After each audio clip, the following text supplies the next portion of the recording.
Muy bien. Porque la palabra de la cruz es locura a los que se pierden, pero a los que se salvan, esto es, a nosotros es poder de Dios. Vamos hasta el verso 21 de este mismo capítulo. Pues ya que en la sabiduría de Dios el mundo no conoció a Dios, mediante la sabiduría agradó a Dios salvar a los creyentes por la locura de la predicación. Verso 22, porque los judíos piden señales y los griegos buscan sabiduría. Verso 23, pero nosotros predicamos a Cristo crucificado, para los judíos ciertamente tropezadero y para los gentiles locura. Verso 24, mas para los llamados, así judíos como griegos, Cristo, poder de Dios y sabiduría de Dios. Muchas gracias, Señor, por este domingo especial. Me acerco al trono de tu gracia, te hago la invitación para que tú estés en mi vida, me ayudes, me des la bendición y la dirección de tu Espíritu Santo para compartir este mensaje de tu palabra que tú has puesto en mi vida. Y gracias porque tú vas a bendecir a los que estamos en este lugar. En el nombre de Jesús, amén. Hoy quiero compartir con ustedes el tema, la locura de la cruz. Ese es el tema que voy a compartir. Lo que usted vio ahí ciertamente es una película, pero es algo que en realidad nuestro Señor Jesucristo padeció. Fue a la cruz, siendo inocente, y en el tiempo aquel el político en turno hizo una declaración sin él darse cuenta, simple y sencillamente un político en turno, pero él dijo, es necesario que alguien muera en lugar del pueblo. Y ya Dios había dicho, ese político dio una declaración profética, pero ya Dios había dicho que era necesario que su hijo muriera en la cruz del Calvario para reconciliar al hombre con Dios, hacer un cambio en el hombre y perdonar los pecados del hombre. Isaías dice, mas el herido fue por nuestras rebeliones, molido por nuestros pecados. El castigo de nuestra paz fue sobre él, y por su llaga fuimos nosotros curados. Y vea, esa es una película, pero la realidad es que Jesús pasó por ello.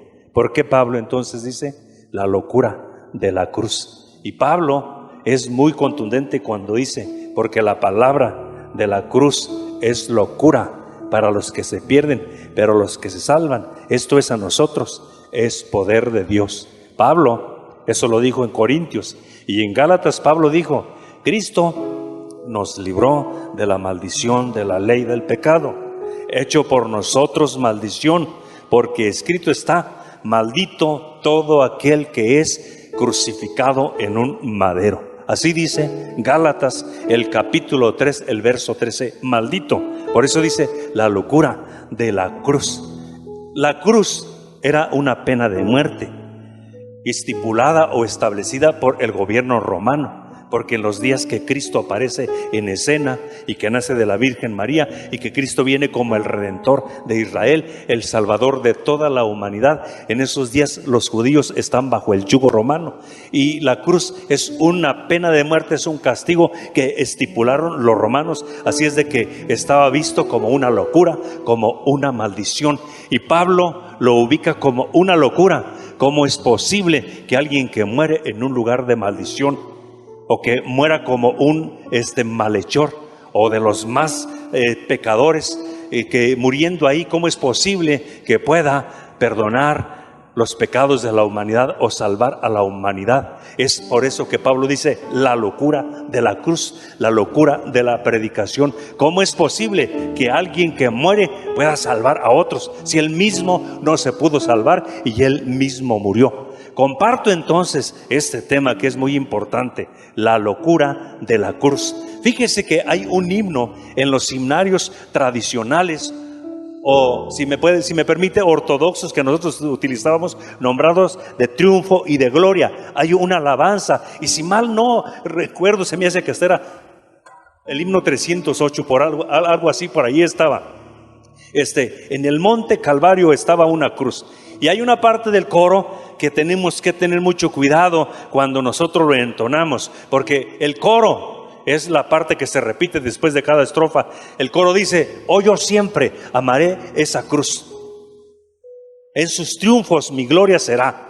Y algún día, en vez de una cruz, mi corona Jesús me dará. Fíjese que si no tenemos cuidado, esa frase es una frase que está fuera del parámetro bíblico, de la exégesis bíblica, y nos lleva a declarar una herejía y de alguna manera a hacer idolatría. Y nosotros tenemos problema con la cruz. Aclaro que en los Estados Unidos muchos templos de las Asambleas de Dios tienen una cruz, a veces en el púlpito, así en la parte de atrás, o a veces en la fachada del templo tienen una cruz. Templos metodistas, bautistas de aquí del país tienen una cruz. Nosotros tenemos un poco de prejuicio con la cruz porque es un símbolo de idolatría que ha acuñado alguna de las religiones aquí del país. Pero en esa frase sí, nosotros tenemos que corregirla. Nosotros no podemos decir que amamos esa cruz, porque dice: oh, yo siempre amaré esa cruz. En sus triunfos mi gloria será. No, es que nuestros triunfos no están en la cruz. Nuestros triunfos están en el que murió en la cruz, que es Cristo Jesús. Y nosotros debemos decir: oh, yo siempre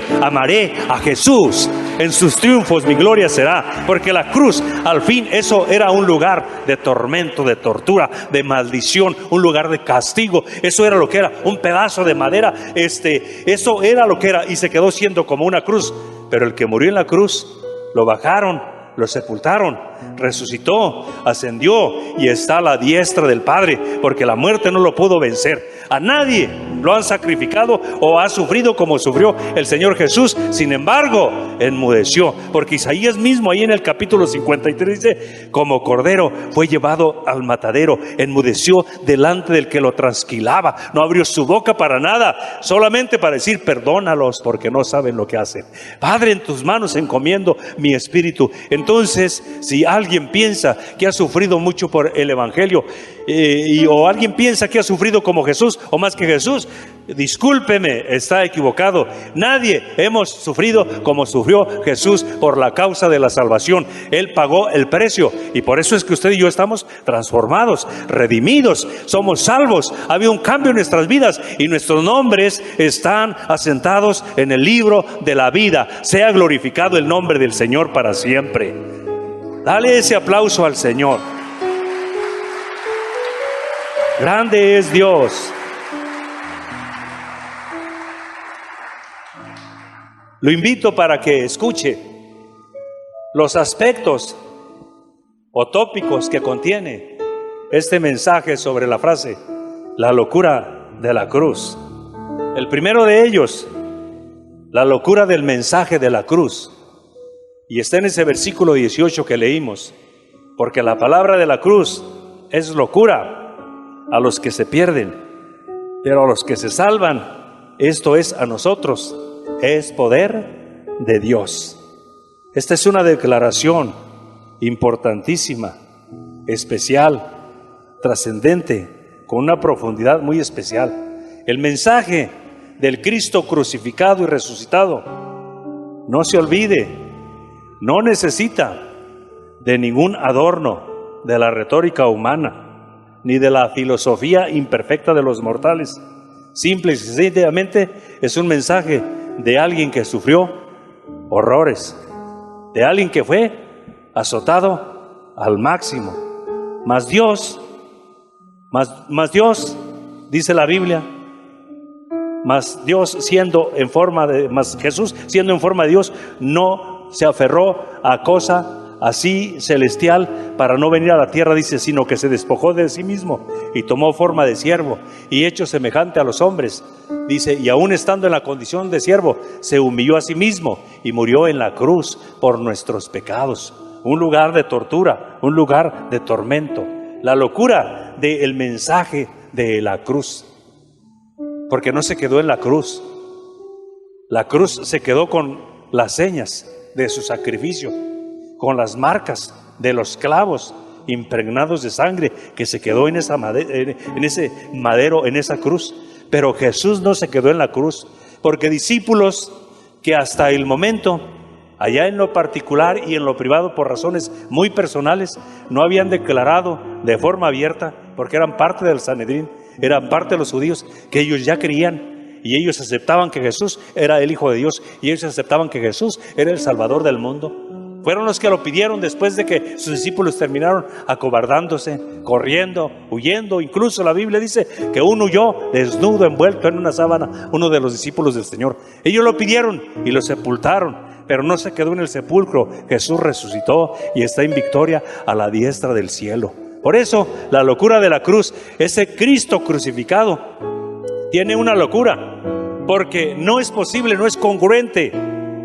No tiene sentido común, no tiene congruencia a la lógica humana. Que alguien que murió en un lugar de tormento, que alguien que murió en un lugar de castigo que se aplicaba a los más malos, a los más pecadores, a los más depravados, pueda salvar y perdonar a alguien. Que alguien que murió en la cruz del Calvario y, como lo dijo el malhechor, no se pudo salvar a sí mismo, pueda salvar a otros. Entonces ahí consiste la locura. Pero la locura de la cruz tiene un impacto, que el Cristo que murió en la cruz del Calvario, Isaías dijo que la sangre que Jesús iba a derramar en la cruz del Calvario era para la redención del hombre, la redención de la humanidad. Quiero mencionarles que desde que Cristo Jesús fue crucificado y desde el momento que resucitó, este mensaje se anuncia por todas partes, se anuncia a todo pueblo, a toda lengua, a toda nación, y Dios no hace acepción de personas. Dios puede salvar a un ruso como a un mexicano. Dios puede salvar a un americano como a un africano. Dios puede salvar a toda la humanidad. Y nosotros hemos visto que Dios salva a los hispanos o a nosotros los mexicanos, como también ha salvado a muchos grupos étnicos que tenemos, a muchos indígenas, que ellos son los verdaderos mexicanos. Pues Dios se ha revelado también a ellos y los ha perdonado y los ha salvado, porque la locura de la cruz, precisamente eso es. Una locura para muchos, porque era un instrumento de castigo. Era la pena de muerte de aquellos tiempos. Era una vergüenza. Por eso esa es la locura. Pero Pablo dijo, pero para nosotros es poder de Dios, porque Dios en ese poder de ese crucificado sigue salvando a la humanidad y sigue alcanzando a los pecadores. Y esto no es psicológico, no es psicosomático, no es una terapia que se da desde los parámetros de la psicología. Este es el mensaje de la locura de la cruz. Este es el mensaje del Cristo que murió en la cruz del Calvario, pero no se quedó ni en la cruz ni en la tumba. Resucitó y está a la diestra de Dios, y Cristo cambia a las personas, perdona sus pecados y hace un cambio. Y Pablo lo declaró: el que está en Cristo, o el que se acerca a Cristo, o el que recibe a Cristo, nueva criatura es. Las cosas viejas pasaron, todas son hechas nuevas. Esto no es psicológico, esto es el poder de Dios. Para nosotros es poder de Dios. Sea bendito el nombre de Cristo Jesús para siempre. Y miles de personas, como lo dije, de todo pueblo, de toda lengua, de toda tribu, de todo pueblo y nación, tienen la oportunidad de escuchar este mensaje. Pero en la oportunidad de escucharlo, el mensaje lo escuchan a veces bien simple, a veces un poco enredado, pero hay ocasiones que las personas lo escuchan bien concreto, contundente, pero con mucha autoridad y mucha unción. Y menciono, la reacción de los hombres ante el mensaje de la cruz determina su destino. La reacción del hombre ante el mensaje de la cruz determina su destino, porque esto no es religión. Este es el mensaje de la cruz, del que murió en la cruz, que tiene poder para salvar y cambiar las personas. Pero la reacción del hombre determina su destino, porque Dios le dio al hombre libre albedrío, voluntad. Y el hombre decide si se acerca a Dios, si le entrega a Dios y alcanza a escuchar aquel mensaje que se dice en las Escrituras y que está plasmado con la cruz. Dame, hijo mío, tu corazón, y miren tus ojos por mis caminos. Y el hombre, cuando escucha la voz de Dios y siente que Dios le está llamando, y entiende que es un pecador, pero siente que es pecador y que debe pedirle perdón a Dios por sus pecados, y que puede estar escuchando el mensaje así, contundente, claro y ungido, y puede entender que Dios le está hablando a él, él determina si lo acepta o lo rechaza. Y vuelvo a leer esta frase: la reacción del hombre ante el mensaje de la cruz determina su destino. ¿Cuántos hombres han estado enfrente a un momento especial de la gracia, que es la oportunidad del regalo de la salvación, y lo han rechazado? Te aseguro que ya definieron su destino. Quiero compartirles esto. Fíjese, la nota del diario de Miguel Ángel Buonarroti. Él es un artista de los más grandes del Renacimiento. Él es pintor de la Capilla Sixtina, donde se coronan los papas. Fue el diseñador de la Basílica de San Pedro, sede del poder de la Iglesia Católica. Estoy hablando de Miguel Ángel Borrotti. Y fíjese lo que escribió él en su diario. Él escribió: fui a ver a Savonarola. Savonarola fue uno de los padres, de los hombres más ungidos y de los predicadores más ungidos. Y él dijo: fui a ver a Savonarola, predicador. Parecía en el momento que predicaba estarme hablando solamente a mí cuando él predicaba. Y aquel fuego con el que él predicaba, por un momento llegué a creer que solo la sangre de Cristo y su sangre solamente es la que puede perdonar de pecados y dar vida eterna. Eso dijo Miguel Ángel por un momento. El que ha hecho las mejores pinturas y diseñó la catedral de San Pedro. Dice: fui a escuchar a Savonarola. Dice: pero fue un momento tan especial de la gracia de Dios y del amor de Dios, que por un momento, dice Miguel Ángel Borrotti, dice, sentí que solo me hablaba a mí. Y el fuego con el que hablaba sentí que me impactaba y que era conmigo por un momento. Dice: entendí y creí que solamente la sangre de Cristo, y solamente la sangre de Cristo, puede perdonar pecados. Un hombre que estaba bien relacionado y bien familiarizado con el catolicismo. Estaba impregnado de la Iglesia Católica de Roma hasta los tuétanos, pero lo alcanzó a entender y estuvo en esa oportunidad de convertirse. No se convirtió. Hay cientos, hay miles y miles de hombres que han estado en un momento de la gracia, del amor de Dios, en un momento donde Dios está diciendo: te amo, te he estado esperando por mucho tiempo, yo quiero perdonar tus pecados, yo quiero cambiar tu vida. Y Jesús casi te grita: no estoy en la cruz, tampoco estoy en el sepulcro, estoy a la diestra de Dios. Soy el abogado entre Dios y tus pecados. Los quiero perdonar, los quiero sepultar en lo profundo de la mar. No quiero volver a recordarme jamás de ellos. Quiero darte un cambio. Y la persona es la que determina si acepta o rechaza. Pero sea bendito el Señor, que usted y yo aceptamos. Y hoy, solo por su sangre y solo por su gracia, es que usted y yo somos hijos de Dios. Bendito el nombre de Cristo Jesús. Dale un aplauso al Señor.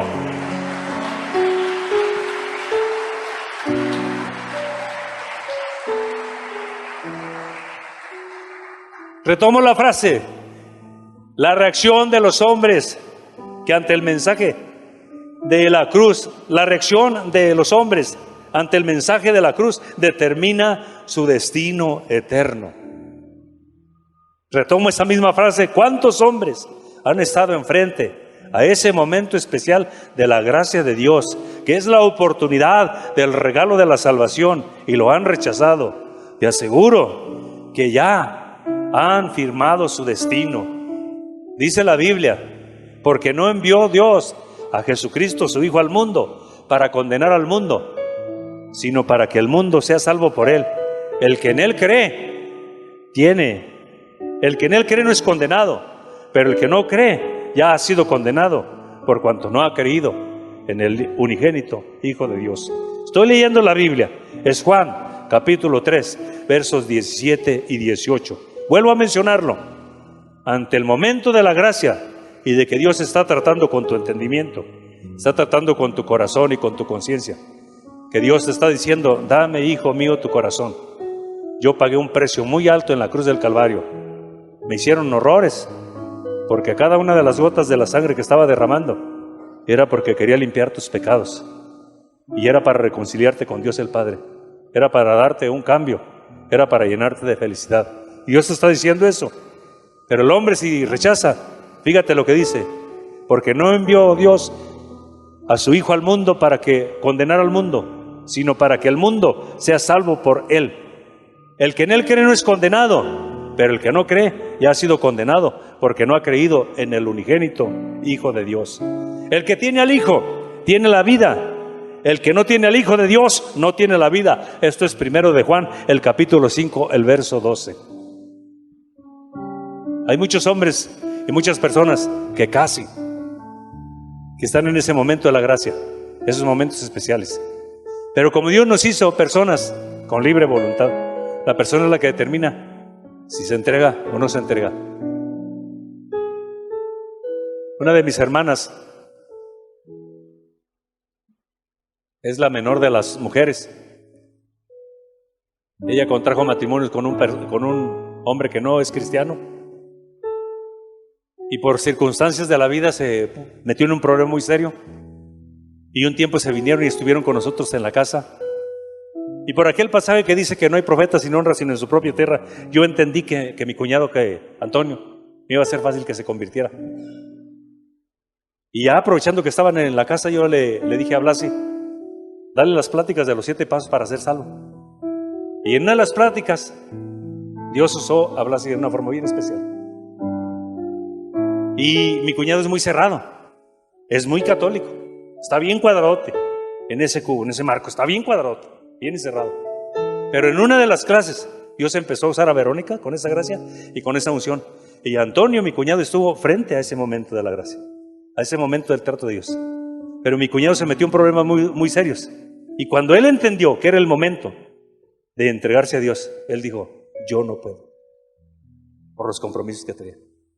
Sí, dice, entiendo que yo debo arrepentirme y debo entregarme a Dios, pero yo no puedo. No lo quiero hacer. Así en ese momento. Y la Biblia es bien contundente.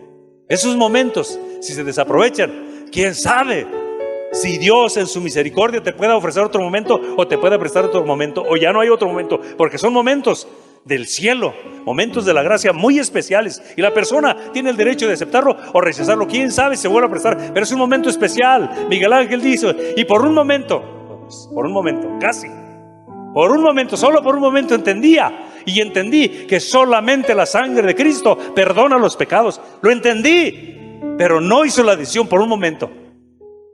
Bendito el momento que usted y yo nos decidimos. Yo lo recuerdo, 25 de febrero de 1972. Esa noche yo escuché, o esa tarde yo escuché un evangelista que me hablaba y me hablaba solo a mí. Yo entendía que yo era, y entendí que era el momento Dios, y no me arrepiento de haberme entregado a Dios y haber recibido a Jesús como mi Salvador. Si volvieran a hacer, volví a entregarme a Dios y le pediría a Dios que me volviera a salvar, pero gracias a Dios que soy salvo. Sea bendito el nombre de Cristo Jesús. No lo merecíamos, pero eso es el poder de la cruz, es la locura de la cruz, que no mereciéndonos, Dios nos perdonó y nos salvó. Sea bendito el Señor.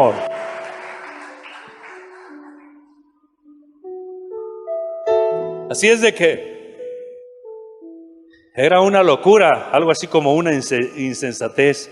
Pero Pablo dice, es poder. La palabra poder viene del griego dunamis, que significa, o de donde viene la palabra dinamita. Todo el poder, toda la gloria. Sea bendito el nombre de Cristo Jesús. Fíjese, en ese mismo sentido, la locura de la cruz en el siglo XI de nuestra era, los rabinos más influyentes de entre los judíos, como lo es Rashi y como lo es Kimchi, ellos llegaron a prohibir la lectura de Isaías capítulo 53, lo que es más, desde Isaías capítulo 52 verso 12, que empieza a hablar de los padecimientos de Cristo. Desde ahí dijeron, esto hay que evitarlo en la Haftorá, en la lectura de las sinagogas. Estos rabinos, Rashi y Kimshi, dijeron, la cruz es una locura, la cruz es una insensatez, la cruz es una maldición, y el que murió en la cruz es una insensatez y es una maldición. Así es de que estos rabinos con mucha influencia y mucho poder entre los judíos dijeron, jamás se debe leer Isaías capítulo 53 en las sinagogas, en la Haftorá de la lectura de las sinagogas no se debe leer jamás. Y desde Isaías, cuando usted ve un encabezado ahí en Isaías capítulo 52 el verso 12, de ahí en adelante ellos no leían hasta 54:1, lo quitaron, porque dice, mas el herido fue por nuestras rebeliones, molido por nuestros pecados, el castigo de nuestra paz fue sobre él, y por su llaga fuimos nosotros curados. Como cordero fue llevado al matadero, no abrió su boca delante del que lo trasquilaba. No lo leen. Decían, es una locura, es una maldición que haya muerto ahí. Como nuestro Mesías y como el Salvador de los judíos y el Salvador de la humanidad va a ser alguien que murió en algo así tan miserable, en una pena de muerte. Por eso Pablo dijo, es locura. Pero Pablo también terminó diciendo, dice, pero para nosotros, los que hemos sido salvos, es poder de Dios. Bendito poder de Dios, que cambia al hombre, que salva al hombre, que hace un cambio no psicológico, lo hace en la mente, lo hace en el corazón. Bendito poder de Dios, que a través de un instrumento de maldición Dios lo constituyó en poder para salvación. Sea glorificado nuestro Dios. Yo estoy contento porque Dios me amó y me salvó. Y otro escritor dijo, desde antes de la fundación del mundo me amó. Y otro escritor dijo, desde que estaba en el vientre de mi madre. Y Pablo dijo, yo entendí después de que desde que estaba en el vientre de mamá, Dios me tenía apartado para que yo fuera su predicador. Dios nos tenía apartados para ser salvos. Y Él sabía que los que estamos aquí íbamos a aceptar el perdón de los pecados, y sabía los que no iban a aceptar. Sea bendecido el Señor para siempre. La locura de la cruz. Escucha cuáles son los aspectos que contiene este mensaje sobre la locura de la cruz. Número 2. El método de Dios para salvar es la locura de la predicación.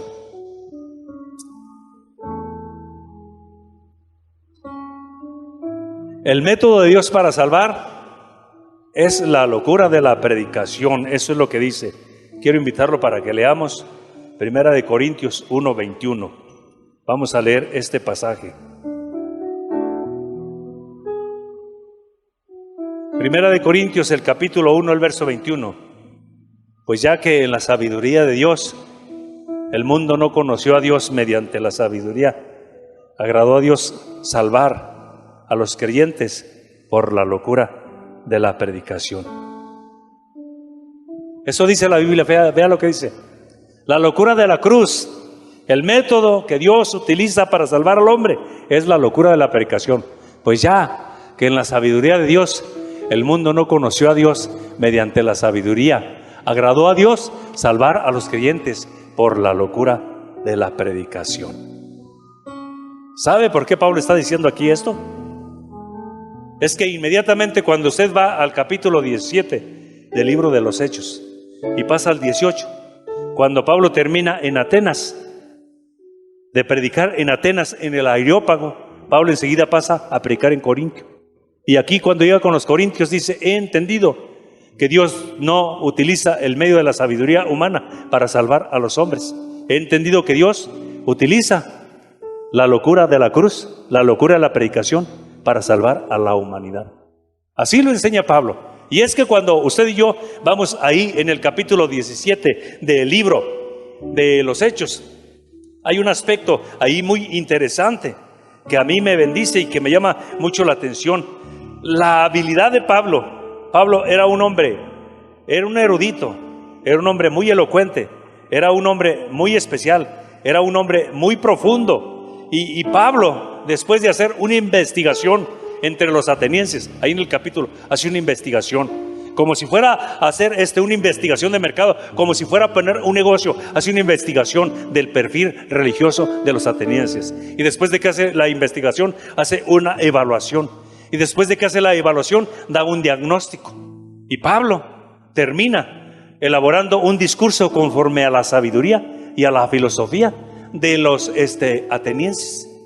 Y el resultado de la experiencia que tuvo Pablo es que en ese sermón le fue como en ningún otro. Fracasó, salió derrotado, salió agüitado, salió triste, porque se convirtieron muy pocos. Solo una mujer llamada Dámaris, Dionisio el Areopagita y un grupito de creyentes.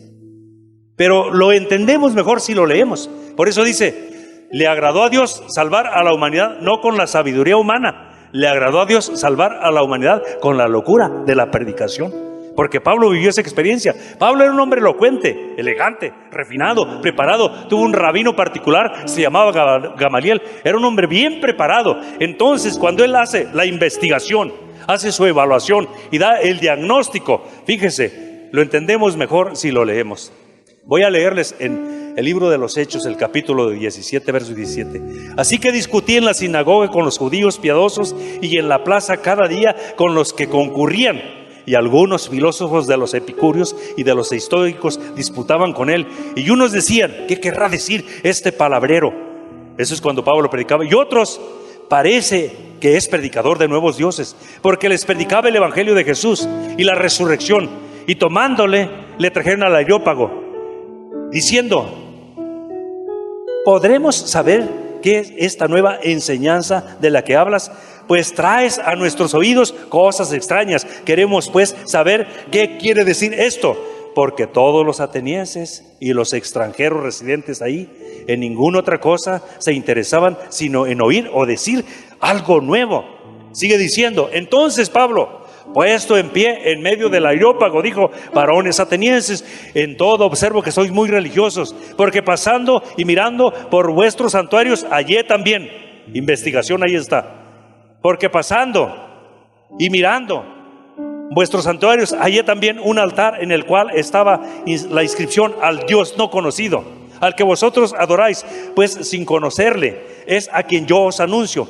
El Dios que hizo el mundo y todas las cosas que en ellas hay, siendo Señor del cielo y de la tierra, no habita en templo hecho por manos humanas, ni es honrado por manos de los hombres, como si se necesitase de algo, pues Él es quien da a todos vida y aliento a todos. Y ahí está en ese discurso. Pero Pablo termina diciendo en el verso 30: pero Dios, habiendo pasado por alto vuestra ignorancia, ahora manda a todos los hombres en todos los lugares que se arrepientan. Verso 31, cuando él estaba diciendo esto,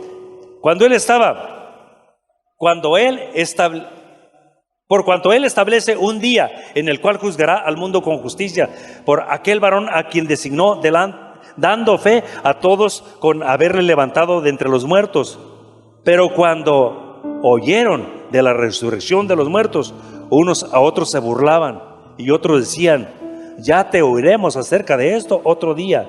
Así Pablo salió de en medio de ellos, mas algunos creyeron juntándose con él, entre los cuales estaba Dionisio el Areopagita y una mujer llamada Dámaris. Quiero que vea este detalle. Ni Lucas dejó que se le escapara ni un detalle de estos. Gastó cada una de la tinta de su pluma para escribir con lujo de detalles que a Pablo le fue muy mal aquí, que fracasó, que no hubo resultados.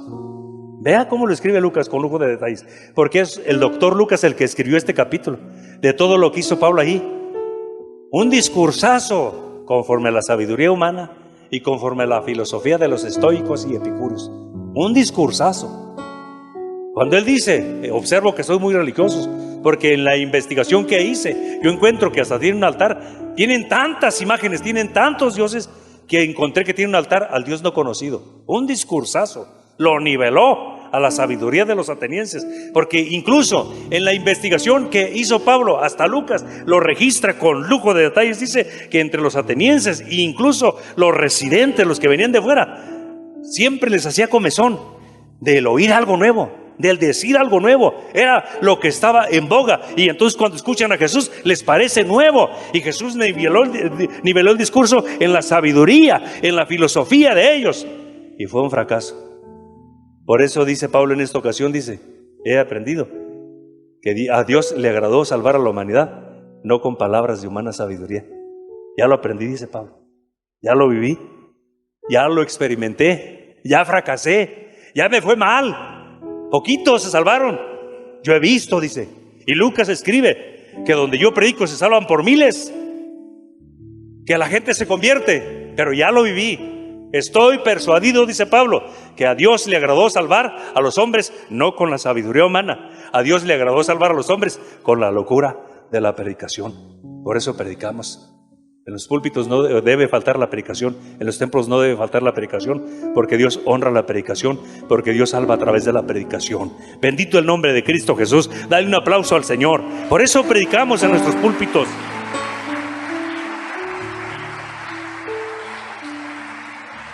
Yo fui salvo en una predicación, y en algún momento entendí que el predicador hasta lo estaba diciendo porque lo sabía de mí. Pero no era el predicador, era el Espíritu Santo quien sabía de mí. Él que estaba sentado en el trono que sabía de mí, porque decía ciertas cosas así con mucha propiedad, casi faltaba que dijera mi nombre. Fui salvo en una predicación. Quiero mencionarles unos conceptos de lo que es la predicación según grandes hombres de la palabra del Señor. Permítame decirle lo que dice Perry de la predicación. La calidad de la predicación declina siempre cuando el concepto que se tiene de ella se rebaje a un lugar secundario o se matice de filosofía o de psicología. Eso dijo Perry de la predicación. Phillips Brooks dijo en la predicación es la comunicación de la verdad por un hombre a los hombres. Eso es. Pattison dijo, la predicación es la comunicación verbal de la verdad divina con el fin de persuadir y llevarlos a la conversión. Andreu W. dice, la predicación es la verdad divina expresada verbalmente por una personalidad escogida y ungida a fin de satisfacer la necesidad de los humanos.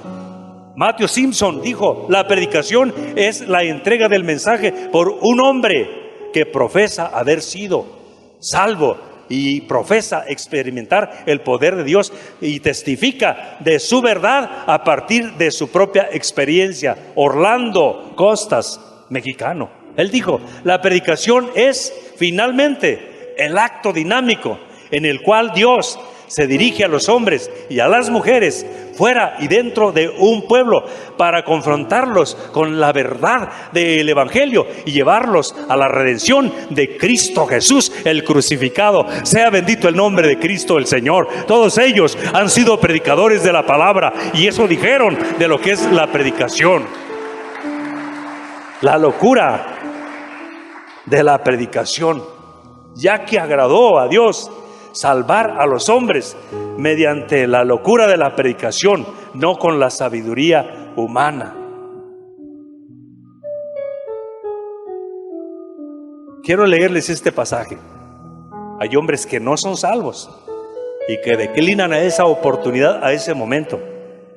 Y hay hombres que son gentes bien preparadas, pero fíjese lo que dice Dios. Porque desde la creación del mundo, las cualidades invisibles de Dios, es decir, su eterno poder, su naturaleza divina, se percibe claramente a través de lo que Él creó, de modo que nadie tiene excusa, a pesar de haber conocido a Dios, por no glorificarle como a Dios, ni le dieron gracias, sino que se extraviaron en sus inútiles razonamientos y se les oscureció su insensatez y se les endureció el corazón. Eso dice Pablo cuando escribe a los Romanos en el capítulo 1, el verso 20 y el verso 21. Y es bien tremendo lo que está diciendo aquí Pablo. Fíjese, vuelvo a leerle esa parte. A pesar de haber conocido a Dios, no le glorificaron como a Dios ni le dieron gracias, sino que se extraviaron en sus inútiles razonamientos y les oscureció su insensato corazón. Eso es lo que dice en esta ocasión la palabra. Usted y yo, de oídas, sabemos quién es Darwin. Algunos otros nos hemos profundizado a investigar un poquito de Darwin. Y Darwin es el padre de la teoría de la evolución. Y precisamente pues esa es una teoría, la teoría de la evolución. Busque en Wikipedia, busque en Google la definición de lo que es una teoría y le va a dar la definición del concepto de la teoría, y Darwin así lo presenta como una teoría, pero la gente y los maestros no lo presentan como una teoría. Ya en su desarrollo y en su definición ellos se definen como si eso fuera. Darwin dice que venimos por medio evolutivo, por medio de una evolución. Luego finalmente terminó diciendo del eslabón perdido y finalmente terminó diciendo que venimos del chango. Yo tengo 57 años y desde que empecé a conocer los changos, siguen siendo changos, no cambian en nadita. Ni hablan, chiflan, gritan y hacen otras cosas, pero no hablan. Siguen siendo changos. Y los burros pues también siguen siendo burros. Y los perros también siguen siendo perros. Y van a pasar miles de años y ni el chango, ni el burro, ni los perros van a evolucionar. Darwin dice ahí Romanos, el capítulo 1, el verso 20 y el verso 21. Dice así contundentemente que se entenebreció su entendimiento viendo la creación, que no sé por qué lo niegan, Dice, y se oscureció su entendimiento y se endureció su corazón. Y fíjese, terminaron diciendo esas cosas. Alguien dice que Darwin en la recta final, cuando estaba en la agonía, se arrepintió y se retractó. A mí no me consta, pero se perdió en ese entendimiento. Y es que a Dios le plugo agradar, salvar a la humanidad, no por la sabiduría humana. Pues esos hombres se pasaron toda la vida estudiando, cerebros carcomidos, muy inteligentes, muy agudos, muy preparados, pero en toda su sabiduría se entenebreció, se oscureció su entendimiento y terminaron no creyendo en Dios y predicando algo contrario a Dios. Y por eso Pablo dice, no es con la sabiduría del hombre. A Dios le plugo salvar al hombre por la locura de la predicación. Y usted y yo somos testigos que la gente se salva por la locura de la predicación. Sea bendito el nombre de Cristo Jesús para siempre. Oh, gloria al Señor.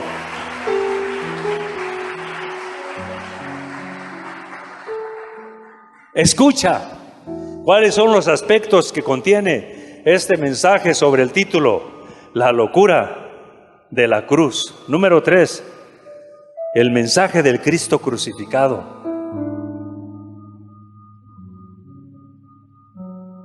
Primera de Corintios 1:23. Pero nosotros predicamos a Cristo crucificado. Para los judíos ciertamente tropezadero, y para los gentiles locura. Para los judíos, pues hasta quitaron Isaías 53. Porque ellos esperaban un Mesías, un rey, con poder, con ejércitos, con legiones de ejércitos, con estrategias de guerra, un estratagema, un líder que venía a vencer con el poder de la fuerza de los ejércitos y termina crucificado. Por eso dice, pero nosotros predicamos al Cristo crucificado. Para los judíos ciertamente tropezadero, tropezaron. Para los gentiles, que vienen siendo los romanos y los griegos, locura. Eso es lo que significa. Tropezadero, del griego escandalón, era un escándalo para ellos. Locura, del griego moría. Así significa, para ellos esto era. Pero a Cristo le agradó salvar a los hombres con la locura de la predicación. ¿Y cómo no iba a ser un tropezadero para los judíos? Quiero compartir este pensamiento con ustedes. Era una locura. Era una insensatez lo que se proclamaba a los ojos de los sabios y a los judíos del mundo de aquel tiempo. El que podamos vivir por medio de uno que murió, y el que podamos ser bendecidos por medio de uno que fue hecho maldición. El que podamos ser justificados por medio de uno que fue hecho pecado por nosotros. Todo ello no podía menos que ser una insensatez y una locura. Eso es lo que afirman los judíos. Era también una locura. Era una insensatez la forma en que Dios empezó a cambiar el mundo de aquellos tiempos. Sí, primero, porque escogió a la gente del vulgo y sin letras. Un grupo de gente, si usted me lo permite, le puedo agregar del vulgo y sin letras, medios ignorantes o ignorantes y medios. Neófitos, eran pescadores, mal sabían leer, mal sabían escribir. Y escogió a 12. El que estaba más preparado entre ellos tal vez era Mateo el publicano, el recaudador de impuestos, el que trabajaba como los que trabajan ahora en Hacienda. El que podía estar más preparado. Pero todos los demás eran, por lo menos 4 de ellos eran pescadores. Era gente sencilla. Y ese grupo, por eso era una locura, era una insensatez, de hombres no preparados, fueron los que Dios escogió para que el mundo cambiara y el mundo se salvara.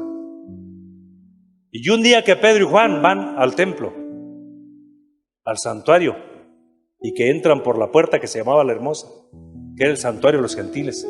El santuario de los gentiles y el santuario o el atrio de las mujeres estaba junto, solo los dividía una puerta. Entonces en el atrio de los gentiles podían asistir todas las gentes. De ahí fue donde había los cambistas, los que vendían las casas de cambio, los que vendían ovejas, borregos, los que vendían todo para los sacrificios. Ahí en ese atrio de los gentiles, con el decoro podían estar.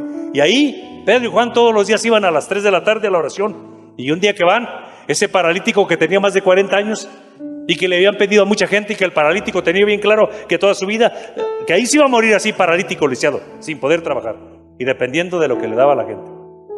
Cuando va Pedro caminando ese día, Ese día era un día especial en el corazón de Dios. Y Pedro no lo sabía y Juan tampoco lo sabía. Y no lo sabía el paralítico. El paralítico y sus familiares dieron toda la vida paralítico. Pero ese día en el corazón de Dios había algo especial. Y ellos van a la oración y cuando van, pues como de costumbre, ayúdenme, una moneda, córima, como dicen aquí los hermanos, ayúdenme. Eso es lo que estaba haciendo. De eso vivía, de eso dependía.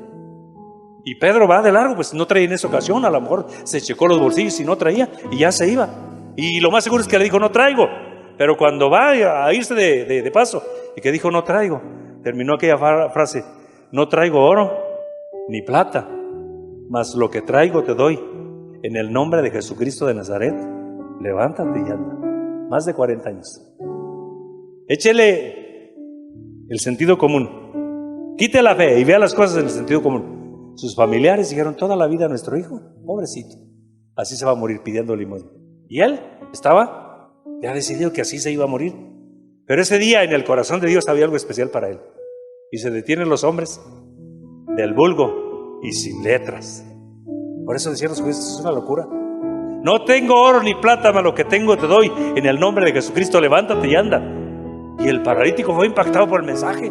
Intentó pararse, pero como sus extremidades inferiores tenían 40 años o más de 40 años, que no se ponían de pie, que no daban un paso, no pudo, no respondían. Pero cuando Pedro fue, eso dice que extendiendo la mano, vamos, arriba en el nombre de Jesús, se levanta como un resorte.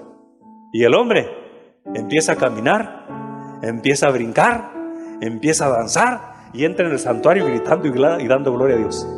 Del vulgo y sin letras, ya que en la sabiduría de Dios, a Dios le plujo salvar a los hombres o salvar a la humanidad con los hombres más sencillos, pero llenos del poder de Dios, ungidos por el poder de Dios. Por eso es que aquí en Chihuahua y en el Monte de los Olivos hay gente redimida, porque Dios sigue teniendo poder. Y a veces hay gente muy preparada, a veces no tan preparados, pero Dios usa a los hombres que ha escogido. Sea bendito el nombre de Cristo Jesús para siempre.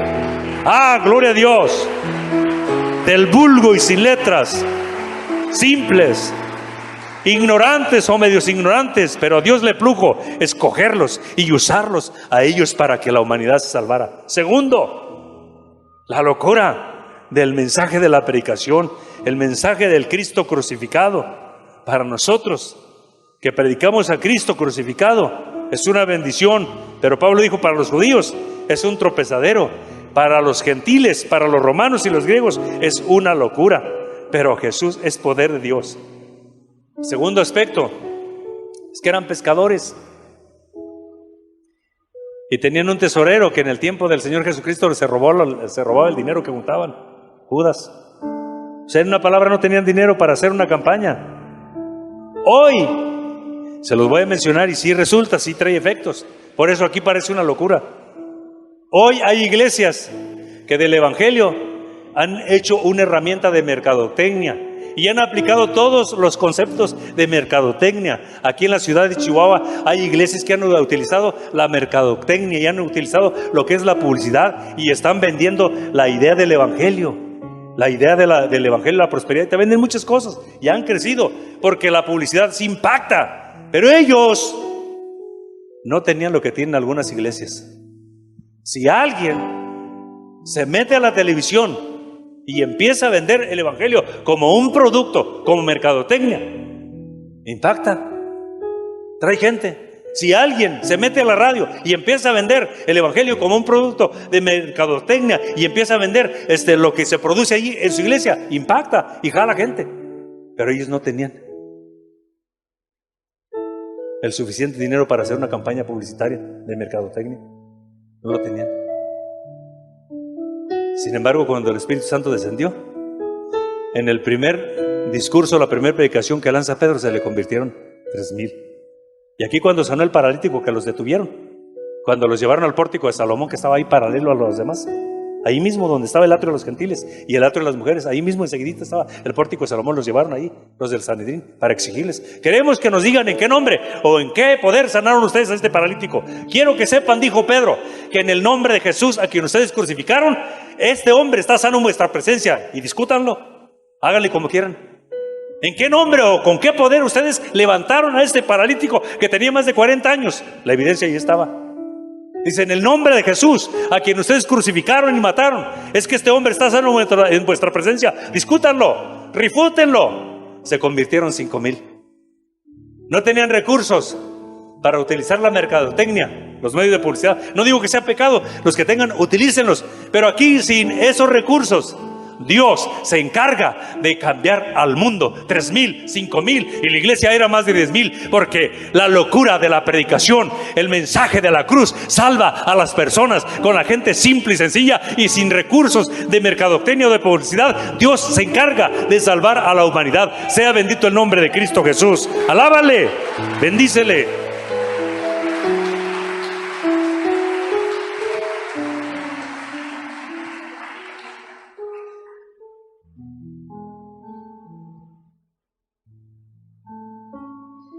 No que estemos en lo correcto al 100%, pero nosotros no tenemos un instrumento de un programa de evangelismo impactante y pujante aquí en la iglesia. No lo hay. Hay un grupo que sale a predicar a los centros de rehabilitación. Hay un grupo que sale a los hospitales. Hay hermanos aquí que tienen células, pero no tenemos así algo instrumentado, así fuerte, impactante y pujante. No lo tenemos. Pero el templo está lleno. Y estamos viendo la necesidad de tener otra celebración, porque lo que estamos haciendo es predicar al Cristo crucificado, al Cristo de poder, al Cristo que cambia y se salva. Y están sucediendo cosas entre nosotros, pero véalo, no tenemos un programa así de evangelismo constante, pujante, con continuación, con seguimiento, así fuerte no lo tenemos. El templo está lleno y estamos viendo la necesidad de hacer otra celebración, porque predicamos al Cristo crucificado, porque predicamos a un Cristo que salva, a un Cristo que cambia, a un Cristo que ha transformado vidas y nos redimió, y nosotros somos testigos de ello. Y la gente se sigue salvando y la gente sigue viniendo sin un programa, salvo algunos hermanos, el grupo de evangelismo que no deja de evangelizar, Verónica y otras personas que tienen células y que están ahí trabajando. Y no quiero decir que estamos en lo correcto en eso, a lo mejor no es lo más correcto. Sí necesitamos un programa más contundente, más consistente de evangelismo. Pero como predicamos al Cristo crucificado, las almas se siguen salvando. Sea bendito el nombre de Cristo Jesús. Hace algún tiempo, ya bastantes años, llegó la hermana Ofe con sus hijos a este lugar, y luego nos pusimos de acuerdo y yo fui a su casa, y ese día me encontré al hermano Chaparro ahí en la casa. Ya lo saludé y recuerdo que le presenté el plan de la salvación, el mensaje de la salvación, y esos momentos de la gracia de Dios, la gracia del cielo. Y yo sentí que Dios estaba usándome y que Dios estaba corriendo a través de mis palabras. Y yo vi los ojos y el corazón del hermano, que él estaba recibiendo el mensaje, estaba comiendo el mensaje. Y cuando yo le digo, ¿quiere aceptar al Señor como Salvador? El hermano dijo sí. Y en cuanto se dobló de rodillas, empezó el hermano llore y llore y llore y llore. Y es una evidencia que el mensaje de la cruz, el mensaje de la predicación cambia. El hermano hasta la fecha está aquí. Y recuerdo ese momento. Me ha pasado 2 veces en mi vida con otra persona de aquí de la iglesia. Le presenté el plan de salvación y cuando yo le hice la pregunta, ¿quiere aceptar a Jesús como Salvador? Enseguida dijeron sí, y en cuanto ellos se doblaron de rodillas, empezaron a llorar. Ah, bendito momento del amor de Dios, de la gracia de Dios, que fue y nos buscó hasta donde estábamos, y ahí nos confrontó, y ahí nos hizo entender que era su amor, que era su gracia, y ahí nos sentimos pecadores, pero junto como nos sentimos así pecadores, sentíamos que nos amaba y que estaba listo para recibirnos y perdonarnos. Dale un aplauso al Señor. Bendito el nombre de Cristo Jesús. Ah, precioso. La locura de la cruz, la locura de la predicación, la locura de ese mensaje especial. Y no es, Pablo terminó diciendo, no es la retórica, no es mediante la sabiduría, no es mediante un mensaje sofisticado, es mediante el decir, Cristo salva, Cristo te quiere perdonar, Cristo quiere cambiar tu vida. Es un mensaje que está lleno de sabiduría y de poder. Ese es el mensaje.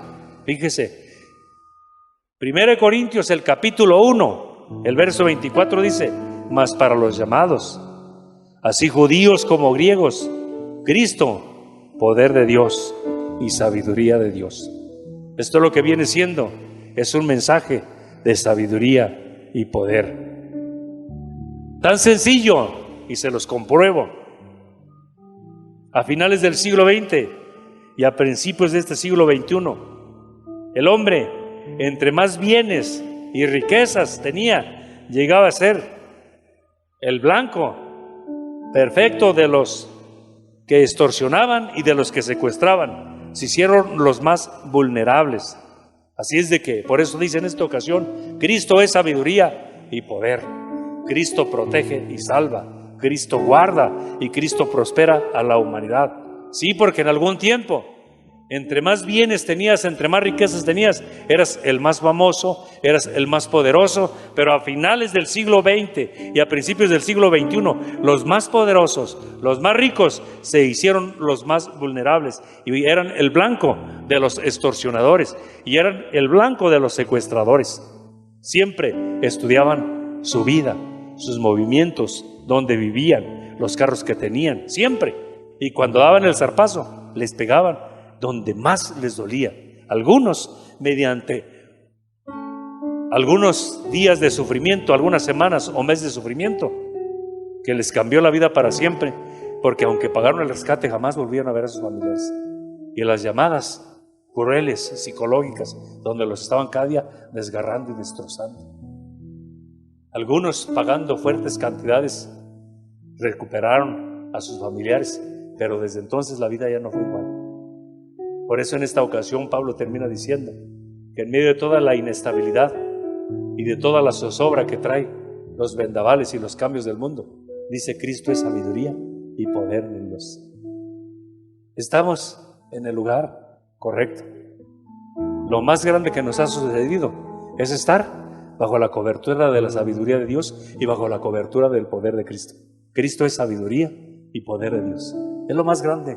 No lo cambies por nada, no lo dejes por nada. Sea bendito el nombre de Cristo Jesús. Alguien esta tarde debe ser salvo.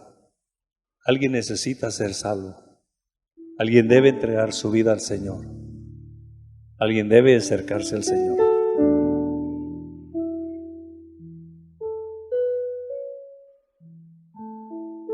Quiero invitarles a las personas que quieren entregar su vida a Dios, que hoy Dios les habló y que ese sacrificio que hizo Cristo y cada una de las gotas de su sangre que derramó fue para perdonar sus pecados, para cambiar su vida.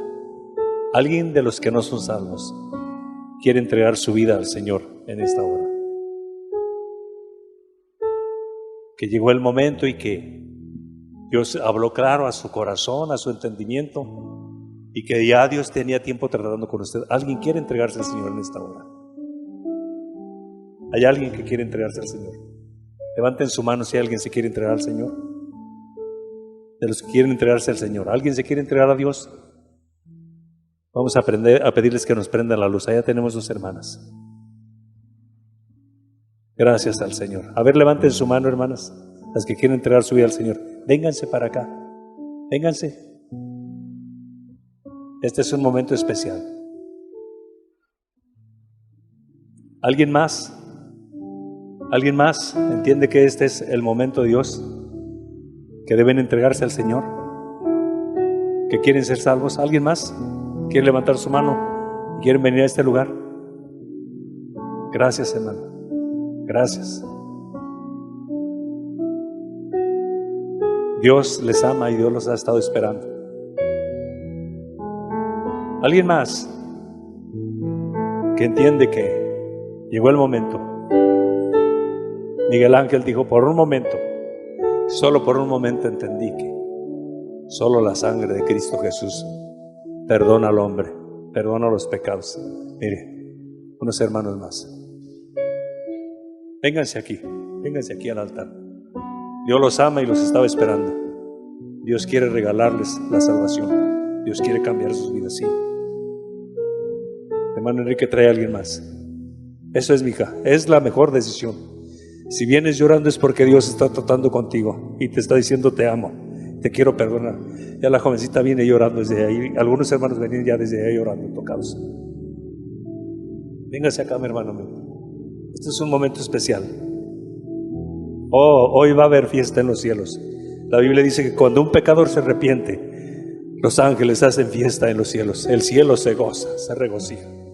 Aleluya. ¿Alguien más quiere entregar su vida al Señor? ¿Alguien más quiere ser salvo en esta hora? ¿Quiere venir a pasar a orar aquí con los hermanos? Ahora sí, necesito que cada uno de los hermanos de la iglesia, las damas seleccionen una dama, los varones seleccionen un varón y acérquese a ministrar. Dígales cómo deben entregarse al Señor.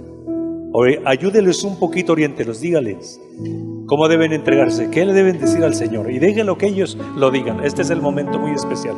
Cada quien, una dama venga busque una dama, un hombre venga busque un hombre. Es el momento. Hoy hay fiesta en los cielos porque hay personas que hicieron su decisión de entregarse a Dios y ellos están sintiendo el amor de Dios y ellos están sintiendo que la sangre de Cristo Jesús los está limpiando. Hay fiesta en los cielos. Este es un momento especial. Oh, gloria al Señor, gloria al Señor, gloria al Señor, gloria al Señor. Este es un momento especial. Ah, qué bonito. Ustedes que se están entregando a Dios, Dios les está recibiendo. Dios está tocando sus vidas en estos momentos. Ese llanto, ese llorar que sienten no es de dolor, no es de tristeza, es el toque de Dios, es el amor de Dios derramándose en sus vidas. Dios está haciendo algo especial en sus corazones. La sangre de Cristo les está limpiando de sus pecados. Hoy ustedes están siendo hechos hijos de Dios. Bendito el nombre del Señor. Qué especial, qué maravilloso, qué especial. Ahí nuestros hermanos están compartiendo, están orando. Aleluya, aleluya, gracias Dios. Hay algo especial de Dios en esta hora. Hay algo especial, hay fiesta en el monte de los olivos, hay fiesta en el reino de los cielos, porque los pecadores se están convirtiendo, porque Dios está cambiando a sus hijos. Aleluya, bendito Señor. Toca, salva, haz la obra perfecta, haz la obra completa, glorifícate. Gracias, gracias, gracias. Hay algo especial que está sucediendo en ellos. Tu obra está haciéndose una realidad. Estás cambiando, estás salvando. Gracias, Señor. Este es el momento que tú tenías para esta joven. Hoy estás llegando a su corazón. Hoy le estás haciendo nueva criatura. Hoy le limpias de todo su pecado. Hoy le recibes como tu hija. Bendito Dios. Maravilloso Señor. Sí, este es el momento que tenías preparado para bendecirla, para salvarla. Oh Dios, gracias Señor. Toca a mi hermano, haz una obra especial en su corazón.